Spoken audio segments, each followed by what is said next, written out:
늘 말씀드리는 김대모스 이장에서 나오는 대로 큰 집에는 많은 그릇이 있지만 큰 그릇이 중요한 것이 아니라 그래서 얼마나 깨끗한 게 중요한 것을 기억하면서 오늘도 우리의 심령이 깨끗해지기 바랍니다. 주님의 부어주신 은혜를 받아들이기에 부족하다. 우리의 심령이 깨끗해지고 그래서 오늘도 주님을 만나고 돌아가는 시간이 되도록 마음으로 준비하면서 기도하면서 예배를 준비하는 시간입니다. 여호와는 나의 힘과 나의 방패이시니 내 마음이 그를 의지하여 도움을 얻으리라. 그는 내 마음이 그를 기뻐하며 내 노래로 그를 찬송하리라. 여호와는 그들의 힘이시요 그의 기름 부음 받은 자의 구원이며 요새시리라.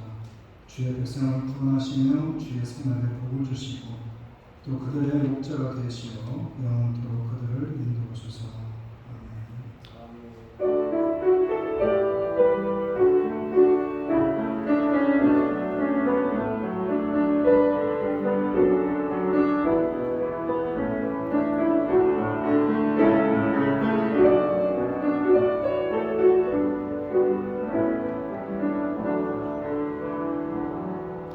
혼돈한 세상 속에 살아가지만 주님을 주인으로 모시고 주님만 사랑하고 사랑하는 자들이 오늘도 주님의 전화 시간에 모여서 함께 예배하며 주님께 찬양을 올립니다.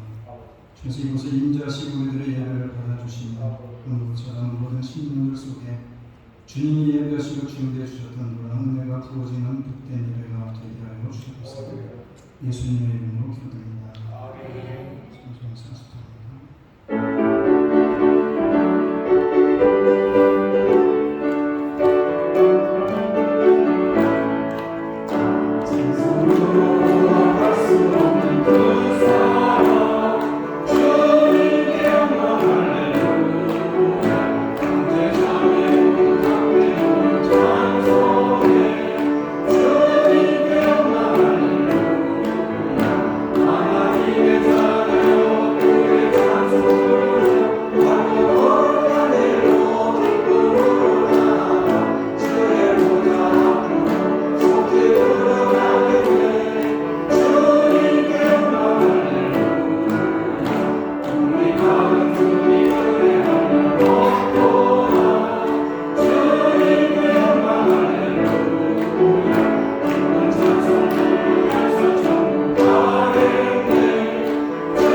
전능하사 주님을 만드신 하나님 아버지를 믿사오나 그의 외아들 우리 주 예수 그리스도를 믿사오나 성령을 잉태하사 동정과 마리아를 하시고 본디오 빌라도에게 고난을 받으사 십자가에 박혀 죽으시고 장사한지 사랑의 존재 가운데서 다시 살아나시며 하늘에 올사 전능하신 하나님 우편에 계시다가 저희로서 산자와 죽은 자를 심판하러 오시니라. 성령을 쌓으며 거룩한 공예와 성도가 서로 교통하는 것과 죄를 사하여 주신 것과 인내하신 사는 것과 영원히 사는 것을 믿사옵나이다. 그 사람을 인사 좀 합시다. 참 즐거우셨습니다. 오늘 시절에 가운데 앉아 계신 분들 네 분이 딱 처음 오신 분 같은데 박수를 좀 환영하겠습니다.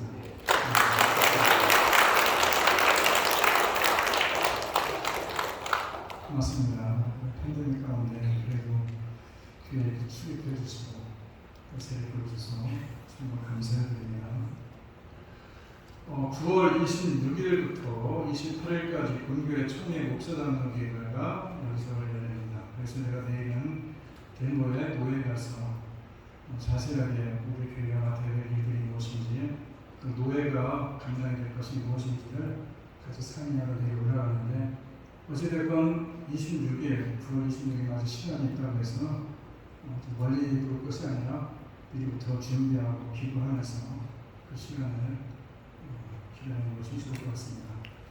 그리고 후원하는 선교사님들을 위해서 계속해서 기도해 주시기 바랍니다. 얼마 전에 우리 부흥 선교사님 요르단에 계신 분이 전해하셨는데 이걸 뒤에다 좀 놓고 가셨어요. 이게 뭐냐면 냉장고에 붙여놓고 우리 부흥 선교사님 잊지 말고 그 가족을 위해서 함께 기도해달라는 겁니다.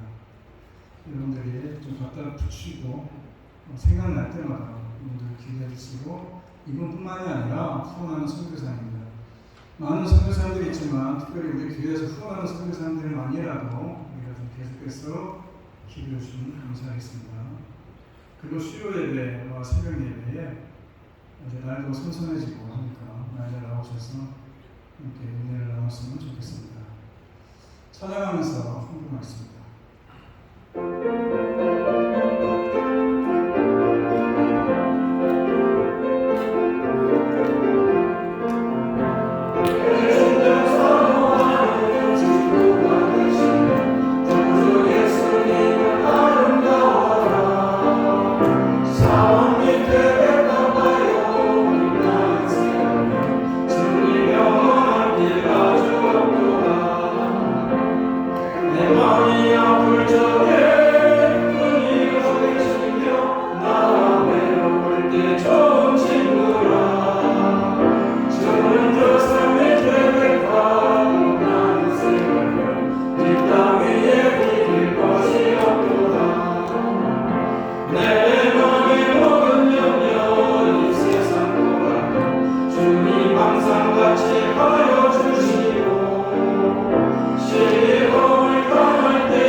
참으로 오랜 세월 동안에 팬데믹으로 인해서 우리가 고통 가운데 있었고 힘겨운 시간들을 보냈지만 이제 거의 종료되어져 가고 있고 마무리되어져 가는 이 시점에서 우리가 마지막까지 건강 잃지 않도록 팬데믹에 감염되지 않도록 주께서 막아주시고 또 우리들의 삶이 그간에 흐트러졌던 모든 것들이 다시금 하나씩 제자리를 찾아갈 수 있도록 주님이 은혜를 베풀어 주셔서 무엇보다도 건강치 못한 자를 건강하게 해주시고 또 사악한 자들 많이 휘청거렸을 텐데 하나님께서 여러 가지 작은 문제를 비롯해서 정말 물질로 어려움 겪지 않도록 사업장에 주님께서 복역을 허락하여 주시옵시고 또 우리 자녀들이 이 어려움 가운데 학업에 또 여러 가지 직장 생활로 또 가정에서 힘에 겪고 어려운 시간들을 보냈지만 이제 새로운 꿈을 꾸게 하시고 새롭게 시작하게 하시고 또 새로운 날들이 열려주시도록 주님의 형통의 은혜와 축복으로 우리들의 자녀들의 앞길을 열어주셔서 특별히 기도합니다. 특별히 선교제의 인사들 위해서 기도합니다.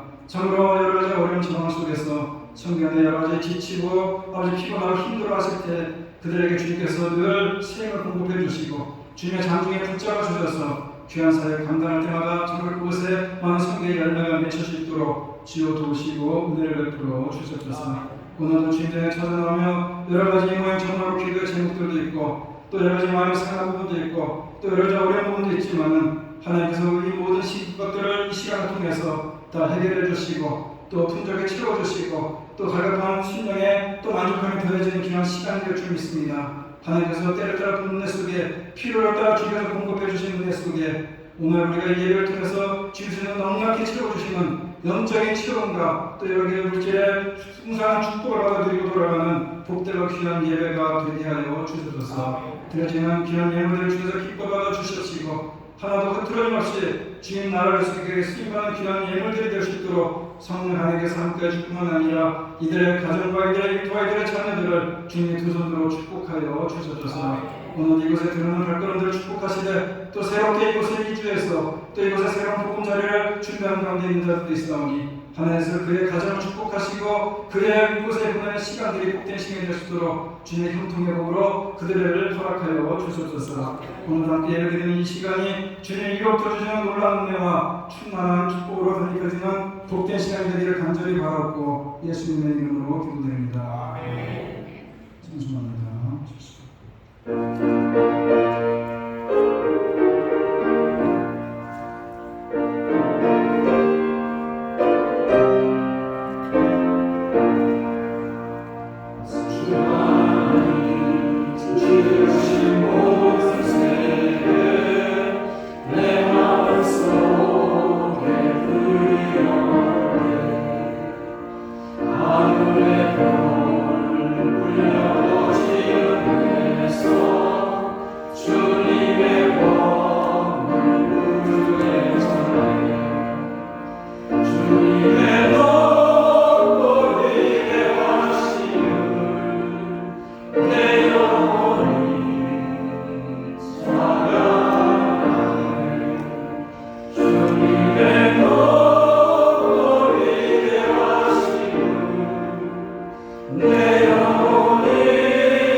나는 주님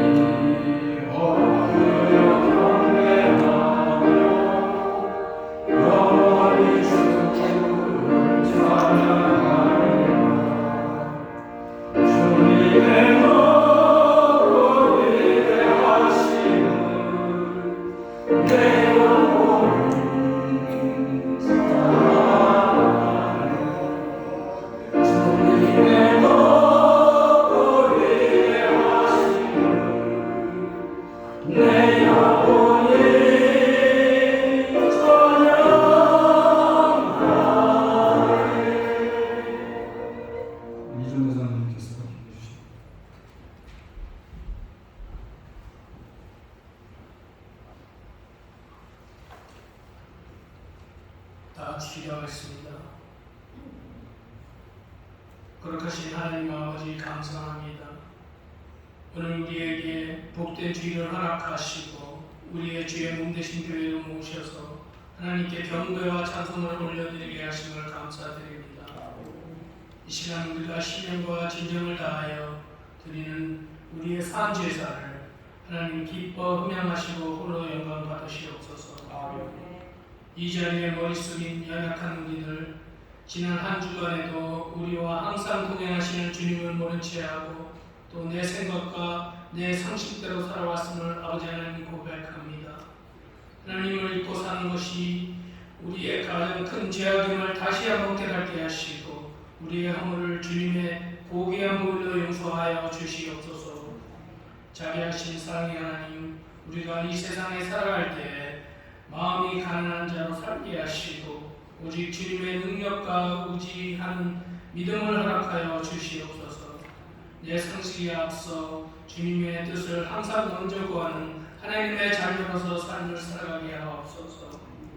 매일 말씀과 기도를 통해 하나님께 살아 역사하심을 스스로 확인하는 진정한 믿음의 사람으로 거듭나게 하시옵소서. 전능하신 하나님 아버지, 우리 대한민국과 또 저희가 사는 미국을 축복하시고 나라를 이끌어가는 의정자들을 인도하여 주시옵소서. 그들에게 위와 진리를 깨닫게 하시며 지혜와 분별력을 주셔서 정사를 바로잡게 하시옵소서. 또한 이 백성들의 모든 형편과 처지를 축복하시고 저희들 가운데 속히 주님의 사랑과 평화가 넘치는 나라가 임할 수 있는 놀라운 축복을 허락하여 주시옵소서. 하나님 아버지, 교회를 이끄시는 주의 종들에게 성령과 함께 해주시고 말씀의 능력을 덧입혀 주셔서 교회의 사명을 다하게 하시고 어두운 세상에서 빛과 소금의 역할을 충분히 감당하게 하시옵소서. 일찍이 주님의 크신 뜻과 섭리가 계셔서 이곳에 사랑의 교회를 세워주시고 이끌어주시며 부흥케 하시니 아버지 하나님 감사합니다. 주님, 우리 사랑의 교회를 축복하여 주시고 주님께서 사랑의 교회를 임하셔서 성령의 뜨거운 역사가 늘 살아 움직이며 생명이 넘치는 교회가 되게 하시옵소서. 아버지 하나님, 오늘 하나님 말씀을 증거하실 홍석우 목사님을 축복하시고 성령의 능력을 더하셔서 오직 은혜와 생명의 말씀만 전해지게 하시옵소서. 또 이 시간 예배를 준비하기 위해 여러 모양으로 수고하는 손길들을 일일이 기억하시고 각자에게 합당한 은총을 내려 주시옵소서. 오늘 예배의 시종을 주님께 의탁하오며 예수 그리스도의 이름으로 기도합나이다. 아멘.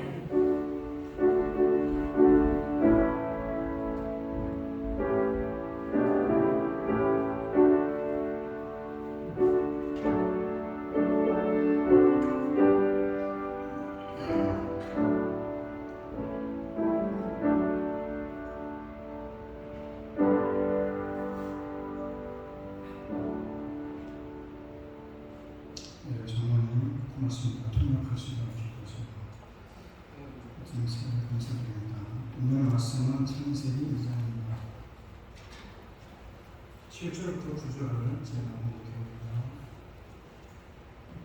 여호와 하나님이 땅에 흙으로 사람을 지으시고 생기를 그 코에 불어넣으시니 사람이 생명이 되리라. 여호와 하나님이 동방의 에덴에 동산을 창설하시고 그 지으신 사람을 거기 두십니다. 여호와 하나님이 그 땅에서 보기에 아름답고 먹기에 좋은 나무가 나게 하시니 동산 가운데는 생명나무와 선악을 알게 하는 나무도 있더라. 먼저 기도하겠습니다. 수고하고 무거운 짐진 자들아 다 내게로 오라. 내가 너희를 쉬게 하리라는 주님의 초청의 말씀에 응해서 오늘도 주님께 나와서 예배하는 귀한 심령들입니다. 세상은 고난과 역경으로 가득하지만 그래도 하나님의 울타리 안에 들어오면 그 안에서 부어주시는 기쁨과 평강으로 우리가 세상을 이길 수 있다는 사실을 기억하면서 오늘도 주님께서 허락하신 그 울타리 안에 들어와서 오늘도 예배하며 찬양을 올려드립니다. 우리 한 주 동안 세상 속에 살아갈 때도 그 울타리에서 벗어나지 말게 하시고 늘 하나님의 말씀에 순종하는 삶을 통해서 늘 주님이 위로부터 부어주시고 채워주시는 놀라운 은혜와 축복으로 가득한 삶을 살아내 부족함난 우리 모든 심령들이 다 되게 하여 주소서. 예수님의 이름으로 기도드립니다. 아멘. 우리가 잘 아는 찰스 다윈이라는 사람이 있습니다. 이 사람이 뭘 얘기했냐면 진화론을 얘기했습니다. 진화론이 뭐냐면은 여러분도 아시겠지만 쉽게 해서 원숭이에서 사람이 됐다 뭐 이런 식으로 얘기하는 게 이론입니다. 그분이 얘기하는 거는 종의 기원이라고 했어요. 모든 종은 뭐 개가 됐든 사람이 됐든 호랑이가 됐든 모든 종의 기원은 맨 위에는 하나라는 겁니다. 그래서 아메바라는 생명체에서 이게 좀 발전이 되고 진보가 되고 점점 진화가 되다 보니까 거기서는 여러 가지 종이 생겨나고 그 종 가운데 이 원숭이가 사람도 됐다. 뭐 이런 이론이 진화론입니다. 지금 학교에서 창조론보다도 진화론을 더 가르치는 세상이 되고 그래서 창조론이 헷갈리는 세상이 되고 있습니다. 그런데 이 찰스 다니엘 사람이 1882년도에 세상을 떴는데 1881년도 10월 달에 호프라는 부인이 있습니다. 이분이 뭐하는 분이냐면은 이 호스피스입니다. 호스피스 전문가인데 이 다인이 마지막 말년에 침상에 병상에 누워있을 때 마지막까지 가서 돌봐준 사람이 이 호프 부인이라는 사람입니다.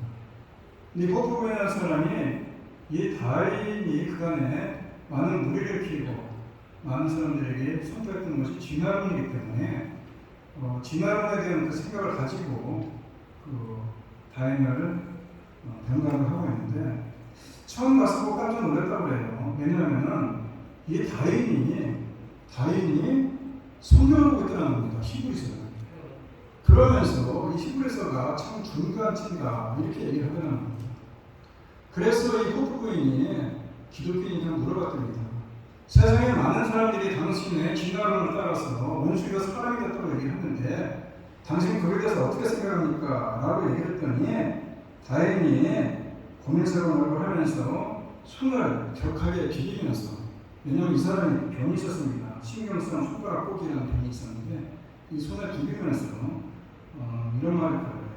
그때는 철없는 젊은이였습니다. 생각하는 것이 미숙했고 모든 것에 대해서 일단 의심부터 하면서 이런저런 질문을 했는데 아직 답이 내려지지도 않은 것을 진리인 것처럼 발표를 했습니다. 진화론도 그 중에 하나인데 그런 진화론이 순식간에 퍼졌습니다. 사람들은 진화론을 학문적인 접근으로 봐야 되는데 가설부터 시작해서 진리로 나가는 게 학문적인 접근 아닙니까? 그런데 가설만 바라보고 그것을 마치 진리인 양 발표를 해버렸고 그것을 마치 종교처럼 떠받들어 버렸습니다. 이제 돌이킬 수만 있다면 제발 사람들에게 하나님의 창조에 대해서 알려주십시오 라고 이야기를 하더라는 겁니다. 그리고 며칠 후에 세상을 떠났는데 그런가 하면 그분이 인종교회를 존재했던 헌팅턴이라는 목사가 있습니다. 그분이 템비라는 곳에서 내가 그가의 인종을 바라봤는데 그가 인종시에 신앙으로 고백하면서 세상을 떠났다 이렇게 얘기를 했어요. 제가 왜 이런 말을 굳이 말씀을 드리냐면은 이 호프부인의 말이 사실인지 아닌지가 그 후에 아주 논쟁거리가 됐습니다. 진화론을 종교처럼 신봉하는 사람들이 이거는 찰스 다윈에 대한 엄청난 모욕이다. 찰스 다윈이 무슨 나중에 가서 하나님을 영접하고 창조론에 대해서 떠들어가려고 얘기하고 갔겠느냐. 이거는 찰스 다윈에 대한 모욕이다. 이렇게 얘기를 해서 많은 사람들이 무리를 일으켰습니다. 그게 논쟁거리가 됐는데 실제적으로 다윈의 자서전을 쓴 사람이 있습니다. 제임스 무어라는 사람인데 이 사람도 증언을 했습니다. 자서전이 뭡니까? 그 사람이 일기를 쓴 거 아닙니까? 일생 일대기를. 그러면서 분명히 호프 부인이 그날 그곳에 방문을 했고 그가 방문했을 때 여러 가지 정황을 볼 때에 또 침대의 가구이라든지 그가 그날의 날씨라든지 모든 걸 정황을 볼 때 틀림 없었다. 그런가 하면은 또 한 사람이 그것을 증명했는데 이 두 사람 다 무신론자입니다. 이 자서전을 쓴 제이슨 무어라는 사람도 무신론자고 또 크로프트라는 사람은 찰스 다윈의 삶과 죽임이라는 책을 썼는데 이 사람도 역시 무신론자입니다. 그런데 그 사람도 똑같은 얘기를 합니다. 이 호프 부인이 얘기한 것은 정확하게 맞는 얘기였다. 그런데 제가 드리고 싶은 얘기는 이게 지금 지난번을 주장했던 찰스 다윈이 그 말 했느냐 안 했느냐가 중요한 것이 아니라 모든 것에 창조론에 대해서 많은 사람들이 의심을 품고 있지만은 실제적으로 찰스 다윈까지도 마지막 그가 후회하면서 이 진화론에서 후회하면서 이 이야기를 남겼던 이 인간과는 달리 도대체 성경들은 뭐라고 얘기하느냐. 성경 창세기 1절 27절에 보게 되면 사람을 여섯째 날에 창조했는데 어떻게 창조했습니까? 하나님의 형상에 맞춰서 창조했다 이런 얘기입니다. 그런데 하나님의 형상이라는 것은 무슨 뜻이냐면은 하나님의 형상이라는 것은 하나님의 외적인 모습만 닮은 것이 아니라 가장 중요한 건 하나님의 내적인 면이 하나님의 형상을 닮았다 이겁니다. 형상이란 말이 뭡니까? 모조품이라는 얘기 아닙니까? 복사분이라는 얘기 아닙니까? 하나님의 복사분처럼 만들어놨는데 하나님이 그런데 어떻게 만들어놨느냐? 하나님의 의와 하나님의 창조 능력과 하나님의 거룩과 하나님의 성품을 닮게 만들어놨다 이 얘기입니다. 그래서 내적인 부분도 많이 닮았다는 것이고 또 하나는 이 형상이라는 얘기는 생명이 포함되어 있습니다. 다시 말해서 하나님의 생명을 부어줬다 이런 얘기입니다. 그리고 또 하나는 하나님께서 필요하는 기술을 가진 존재를 만들었다. 이 얘기는 뭐냐? 듣고, 보고, 말하고, 그리고 여러 가지 감정을 얘기할 수 있는 형상을 만들어놨다. 이 얘기고, 그럼 마지막으로 하나님의 형상이라는 말에 무슨 뜻이 포함되느냐? 하나님의 대리자라는 것입니다. 하나님께서 천지를 창조하시고 그 모든 것을 생각하고 번성하는 얘기는 모든 것을 다스리는 얘기는 하나님이 직접 할 수 없으니까 하나님의 대리자로서 세상을 다스려라 이런 얘기가 포함되어 있다 이런 얘기입니다. 그래서 하나님의 형상을 닮은 사람으로 창조를 했습니다. 그래서 하나님께서 창세기 1장 보게 되면 첫째 날 뭘 만들고 둘째 날 뭘 만들고 이렇게 시간별로 쭉 만들어놨는데 그런데 창세기 2장으로 넘어가게 되면 무슨 얘기가 나오느냐? 거기는 창조의 순서가 아니라 창조의 다른 관점을 얘기합니다. 그래서 창세기 2장 4절 보게 되면 이것이 천지가 창조될 때에 하늘과 땅에 내력이 임하니라고 다시금 창조된 얘기를 자세하게 풀어놓은 게 2장이라는 것입니다. 그래서 5절 6절에 보게 되면 여호와 하나님이 땅에 비를 내리지 아니하셨고 땅을 갈수록 넣었으므로 들에는 추목이 아직 없었고 밭에는 채소가 나지 아니하였으며 안개만 땅에 올라와오는 지면을 젖었더라. 이 창조에 대해서 2장에서 다시 한번 언급하면서 땅이 이미 존재하고 있다는 걸 얘기하는 것입니다. 무슨 얘기냐? 우주의 중심은 지구이고 지구의 중심은 사람이다 이런 얘기를 하고 싶어서 이렇게 말씀을 하신 겁니다. 그리고 하나님께서 우주 만물을 창조하실 때에 무엇에 초점을 두고 디자인을 하셨는가 하는 것을 보여주는 것이 2장입니다. 답이 뭡니까? 답은 바로 인간이 생존할 수 있는 모든 환경 여건을 만들어줬다는 것입니다. 다시 말해서 태양과 지구의 거리라든지 그래서 낮과 밤에 어떻게 일교차가 나고 이런 것을 얘기한다든지 물이라든지 또 여러 가지 산소라든지 중력이라든지 이런 과학적인 환경도 마찬가지지만은 모양이나 색깔, 음악이나 소리 이런 걸 통해서 정서적인 환경까지도 만들어 놨었다. 다시 말해서 하나님은 사람이 환경을 다 만드신 후에 천지가 창조했다 이런 얘기입니다. 1장에서는 순서대로 첫째 날 뭐뭐 둘째 날 뭐뭐 이렇게 만들었다고 순서대로 기록을 했지만은 2장에 가서 하나님의 창조에 대해서 다시 한번 얘기하는 것은 창조를 다시 기록하는 것이 아니라 다른 관점에서 얘기한다 이겁니다. 그 관점이 뭐냐? 하나님께서 천지를 창조하신 가장 큰 목적이 뭐냐? 그것은 바로 인간을 창조하신 목적은 인간이 살 수 있게끔 형편을 다 만들어 놓으신 후에 하나님의 형상을 따라서 인간을 창조하셨다 이런 얘기입니다. 그래서 7절에서 뭐라고 얘기하니까 하나님의 땅을 흙으로 사람을 지으시고 그 생기를 그 흙에 두어 넣으시니 사람이 생명이 된다. 흙으로 사람을 만들었다는 겁니다. 그래서 흙이라는 이 히브리 말이 아담이라는 얘기인데 여기서 아담이라는 얘기가 나왔습니다. 다시 말해서 아담은 흙을 만들었는데 하나님이 그 코에 그 생기를 두어 넣었다는 얘기입니다. 그 생기가 뭡니까? 하나님의 호흡이고 하나님의 숨결이고 그리고 하나님의 거룩한 호흡이라는 겁니다. 하나님은 다른 피조물과 달리 사람에게만 이 생명을 주고 호흡을 불어줬다고 얘기하는데 개도 생명은 있고 다 생명은 있습니다. 그런데 사람에게만 특히 생기를 부어줬다는 얘기는 하나님의 형상을 닮아서 하나님과 함께 대화하고 하나님과 함께 교감을 누릴 수 있게끔 하나님이 그렇게 창조해줬다 이런 얘기를 하고 만들어놨습니다. 8절에 여호와께서 하나님이 동방의 에덴에 동산을 창조하십니다.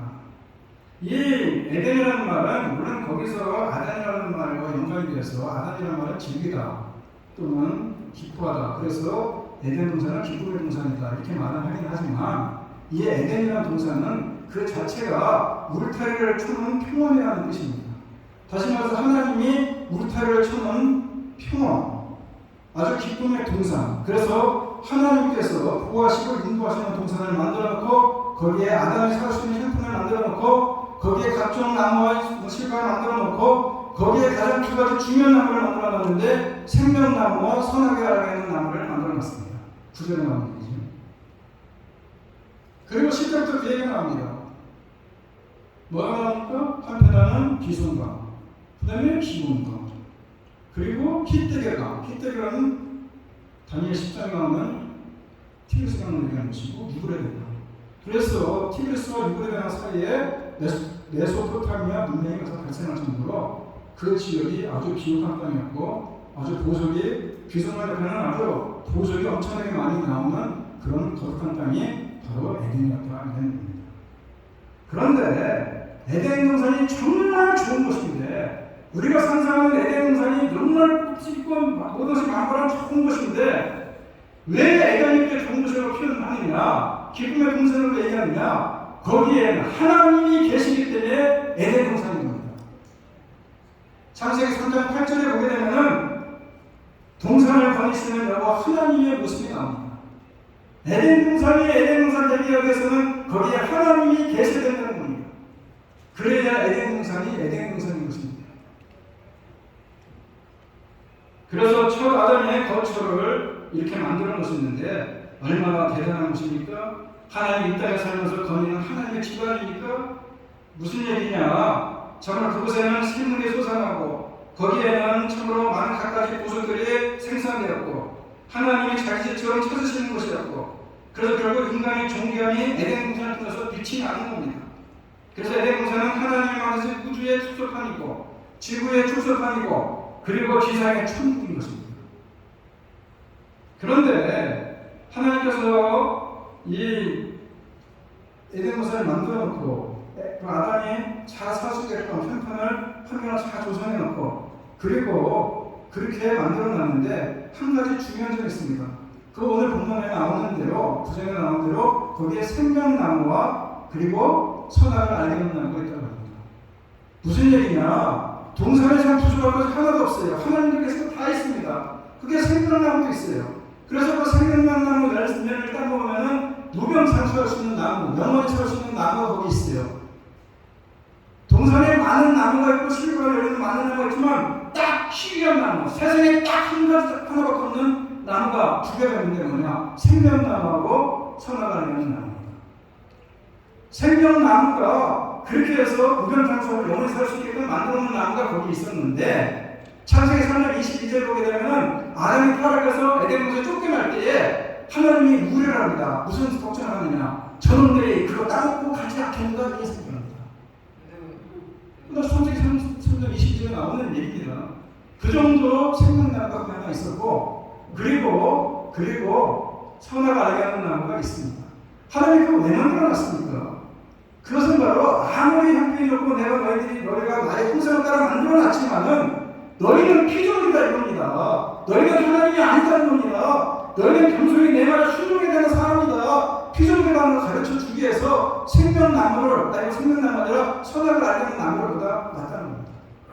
다시 말해서 에덴 동산에서는 많은 나무가 있지만은 생명나무와 선악을 알게 하는 나무는 가장 사람들이 보기 좋게 가장 주동에다 놨는데 생명나무는 시기에 가서 푸른 신호등이라고 생각하면 되고 이 선악을 알게 하는 나무는 붉은 신호등이라고 생각하면 되는 겁니다. 왜냐? 나서려고 하다가도 하나님이 창조하신 분이지 내가 하나님과 맞먹으면 안 되지 이렇게 하기 위해서 거기에 선악을 알게 하는 나무를 만들어놨다는 거예요. 많은 사람들이 그렇게 얘기할 수 있어요. 하나님의 선악을 안 만들어놨으면 우리가 이렇게 끝까지 원죄에 시달리지 않고 우리가 이렇게 죄 가운데 살지 않아도 되지 않겠느냐라고 생각할지 모르겠지만은 그런데 하나님의 선악을 만들어놓은 이유가 있습니다. 선악과를 통해서 사람들이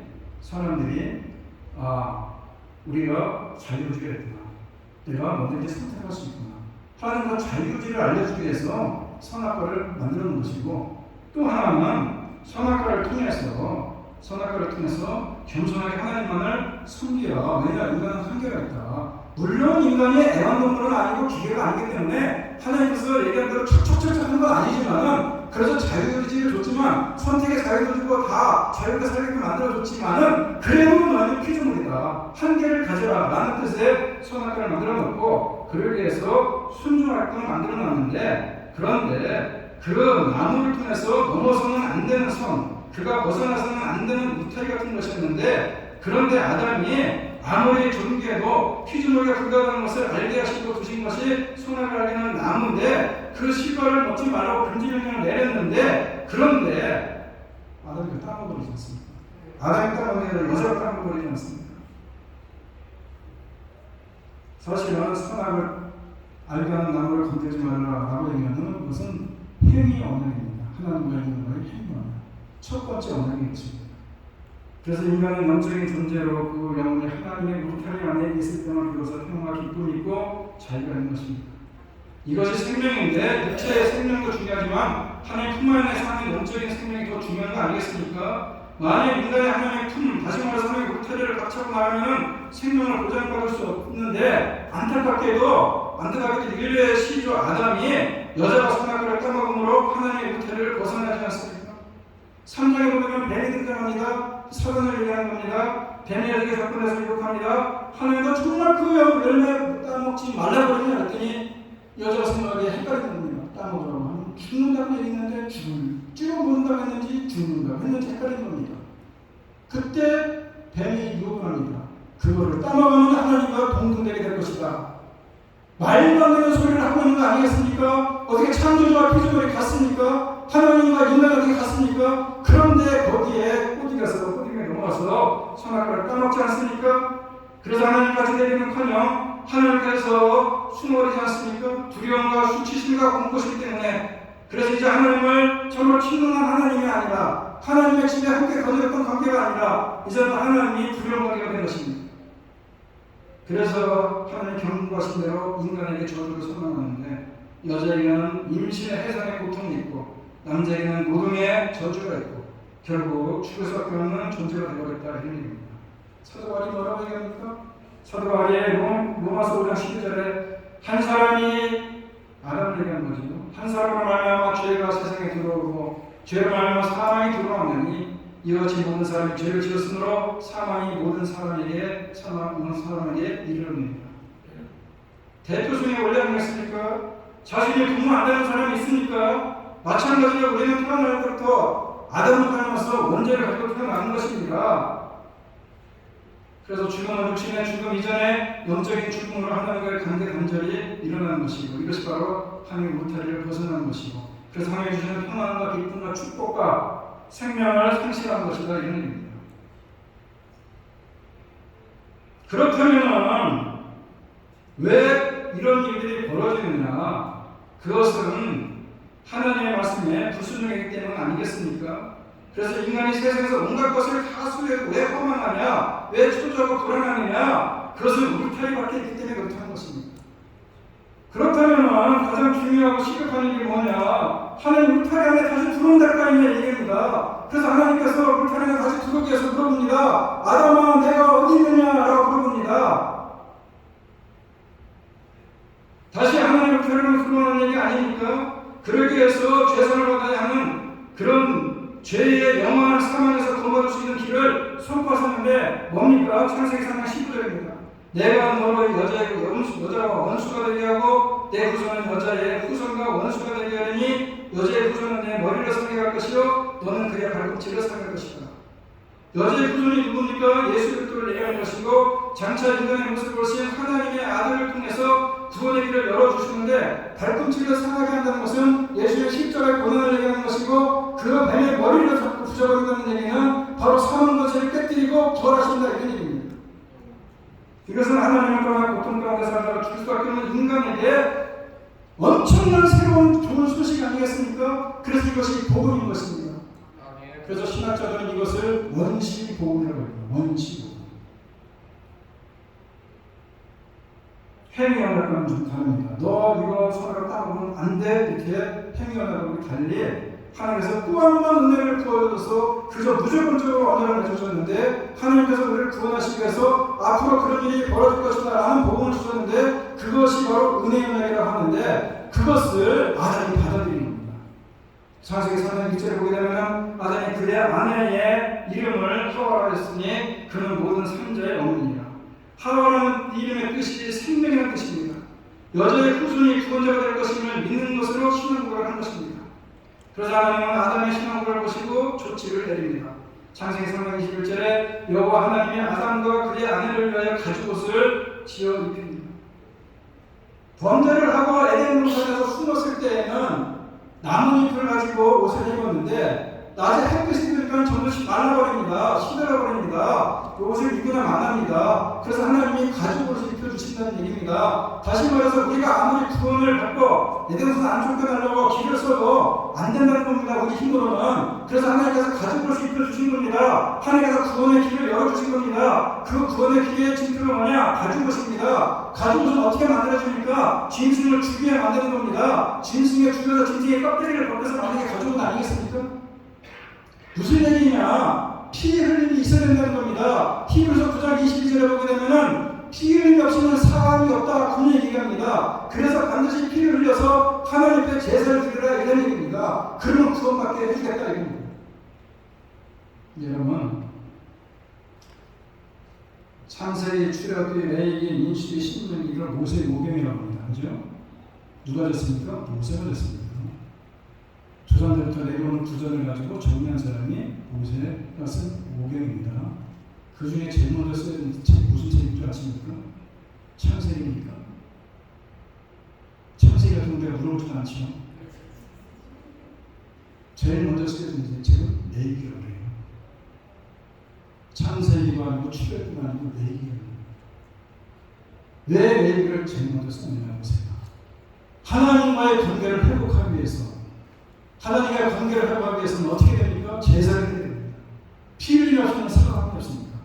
창세기 3장 21절에서 하나님께서 말씀하신 것처럼 가죽옷을 입혀줘야지 그래야지 구원이 있는데 그 가죽옷을 어떻게 입히냐? 짐승을 잡아야 되는 것이고 짐승을 잡으면 피를 흘려야 되는 것이고 그 피를 올려드려야 제사를 드려야 제사를 받는다 이런 얘기입니다.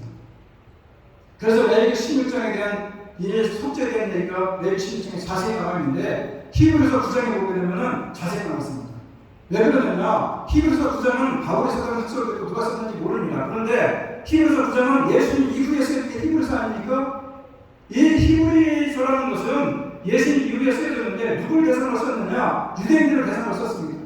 유대인들은 태어나면서부터 레위기를 잘 압니다. 어떻게 제사를 드려야 하냐니까 그래 제사를 받고 어떻게 해야지 구원을 받고 어떻게 해야지 하나님의 화를 누그러뜨리고 어떻게 제사를 드려야 하나님 축복받는다 이걸 너무나 잘 알고 있습니다. 이 유대인들은.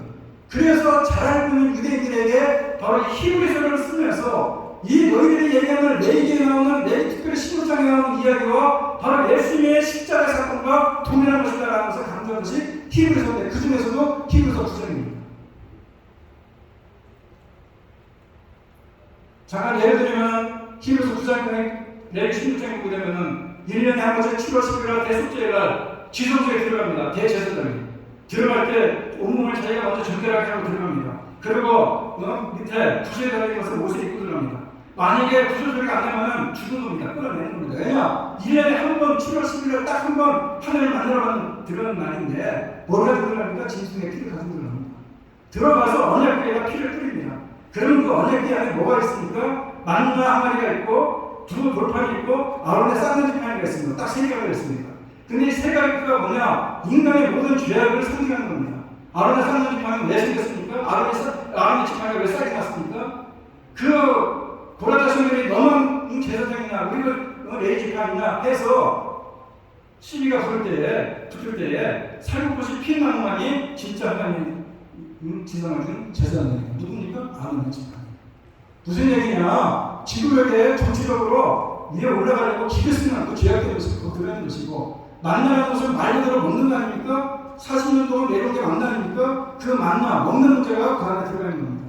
그리고 두 돌판, 하나님의 말씀에 불순종하실 때 이스터디를 미래대로 생각하면서 하나님의 말씀을 순종하는 것에 의미에서 들어갔습니다. 세 가지 다 의미가 있지만 어겼기 때문에 그 위에다가 피를 뿌립니다. 무슨 피를 뿌리냐? 짐승의 피를, 소재의 피를 뿌립니다. 그러면 하나님께서 눈 감아주는 겁니다. 죄가 있는 뻔히 알면서 눈 감아줍니다. 그래서 시은좌입니다. 하나님께서 은혜를 베풀어주는 자리, 시은소가 하나님 은혜를 베풀어주는 장소, 하나님이 은혜를 베풀어주기 위해서 깔고 앉는 자리에 대해서 시은좌라고 합니다. 그게 히브리서 보면 다 나와 있습니다. 9장의 특별히. 그래서 그 모든 제사 제도가 바로 피를 흘리는 것인데, 그것이 바로 대속의 죽음을 얘기하는 예수님의 죽음에 대한 얘기인데, 벌써 창세기 3장 15절에 그 얘기가 나왔기 때문에 원시고문이다 이런 겁니다. 그래서 마태복음 11장 28절에 보면 수고하고 무거운 자들아 다 내게 오라 내가 너희를 쉬게. 예수님께 나오는 무거운 짐, 사망의 고통은 다 해결해 준다는 겁니다. 이제 하나님 품 안에 있는 평안과 기쁨, 그리고 참 자유 주신다는 겁니다. 세상에 주는 것이 아니라 하나님께서 하나님의 울타리 안에 들어가 있는 사람에게 준다는 겁니다. 이것이 곧 구원이고 에덴의 회복이라는 겁니다. 그래서 좀 어려운 얘기고 신라곤 하지 않습니까?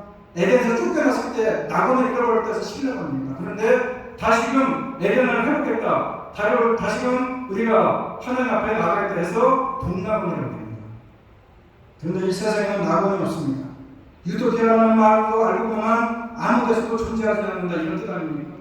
세상은 고난과 역경으로 가득하고 그래도 하나님의 울타리 안에 들어오면 그 안에서 부어주시는 기쁨과 평안으로 세상을 이길 수 있다 이런 얘기입니다. 그리고 언젠가 이 세상을 떠날 때 눈물도 슬픔도 고통도 죽음도 없는 천국 에덴 구설과 도중 낙원이 있다는 것이고 그곳에 들어가서 영생 공락을 누리게 될 것이다 이런 얘기입니다. 그래서 이런 말이 있습니다. 예수님을 만나면 인생의 방향이 끝난다. 하나님 품 안에 하나님 울타리 안에 들어오면 영혼의 방황이 끝난다 이겁니다. 혹시 여러분 중에 한두 분이라도 아직 하나님 울타리 안에서 들어오지 못하고 바깥에서 비리에 배가는 분 있습니까? 속히 들어오라는 것입니다. 이미 들어와 있는 분들이 있다고 생각하십니까? 그럼 감사하는 것입니다. 그리고 절대로 세상 밖으로 나가지 말라는 것입니다. 하나님 울타리 밖으로 나가지 말라는 것입니다. 하나님 울타리 밖으로 나가면은 거기에 고통이 있고 어려움이 있고 결국에는 형벌이 있다는 것을 기억하면서 하나님 울타리 안에 참 자유가 행복이 있다는 것을 기억하는 것입니다. 십자가를 믿음으로 하나님 울타리 안에 들어오면은 절대 바깥으로 나가지 말고 그 안에 머물러 있어야 된다는 것입니다. 어떻게 가능하느냐? 하나님의 말씀에 순종하면 그 안에 머물러 수 있다는 것입니다. 아멘. 여러분 하나님의 말씀에 순종해서 하나님 울타리 안에 거하는 것입니다. 그럴 때 그곳에서 진정 하나님께서 부어주시면 참된 기쁨이 있고 평안이 있고 세상이 주서는 만족함이 더해진다는 사실을 기억하고 하나님 울타리 안에 있을 때 우리가 세상을 이기고 승리하신다는 사실을 반드시 기억하시고 하나님 울타리에 거하기 위해서 그 말씀에 순종하는 삶을 살아가는 저 여러분들에게 간절히 바랍니다. 하나님 울타리 안에 들어와서 그 안에 살면 기쁨이 있고 평안이 있고 고난 중에서도 승리했다는 사실을 기억하고 이것이 참된 자유를 기억하면서 오늘 말씀을 붙들고 살아가는 통해서 하나님 울타리 안에서 참 자유를 경험하며 늘 삶 속에 승리의 삶을 살아가는 저희들에게 간절히 바라면서 오늘 다 같이 일어나서 이렇게 찬양하기 원합니다. 주님 다시 오실 때까지 우리가 주님의 울타리 안에 거하기 원합니다. 참으로 세상 속에 살아가다가 훗날 주님 앞에 갔을 때 세상을 떠날 때 주님이 다시 오실 때에 눈물도 슬픔도 고통도 죽음도 없는 그런 천국보다 더 좋은 에덴 보다 더 좋은 그런 낙원에 들어간다는 사실을 기억하고 그 천국에서 영생 공간을 누린다는 사실을 기억하면서 오늘 우리가 주님의 울타리 안에 거하기를 주님 다시 오실 때까지 울타리 안에 거하기를 다시 한번 마음에 새기면서 오늘 이 찬양을 함께하기를 원합니다.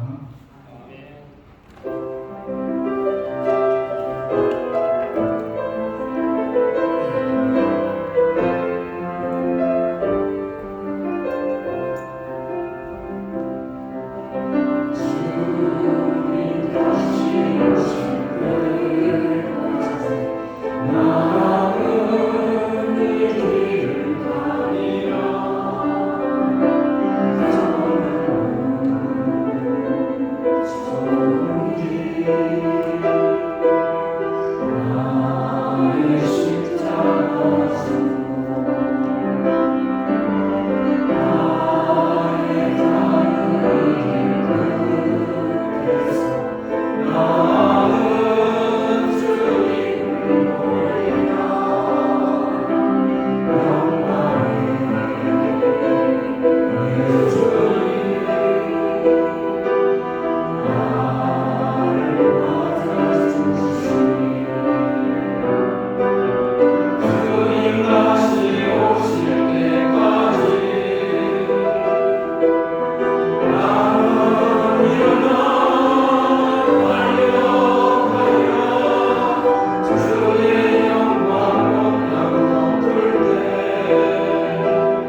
예수 그리스도의 은혜와 하나님 아버지의 극진하신 사랑과 성령님의 교통하심이 주님 다시 오실 때까지 하나님 울타리 안에 들어와서 주시는 참된 기쁨과 평안과 그리고 세상이 줄 수 없는 만족함을 더해가는 살아가기로 이 시간 다시 한번 마음에 다짐하고 진을 나가는 주님의 성령 선녀들 머리머리 위와 두 번 가정과 일터와 자녀들 위해 이제부터 영원토록 함께 있을지어다. 아멘.